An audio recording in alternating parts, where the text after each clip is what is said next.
In this video, I'll show you how to use Google Gemini in Google Maps in 2026. First, make sure Gemini is enabled on your device and set up as your Google Assistant.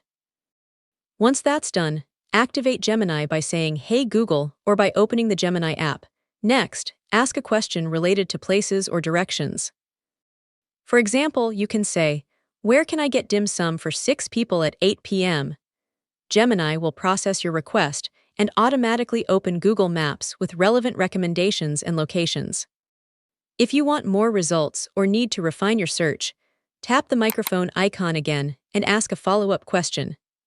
For example, you can ask for additional restaurants, specific types of venues, or locations in a particular area. Google Maps will then update with new suggestions, and you can tap on any location to view details, directions, ratings, and more.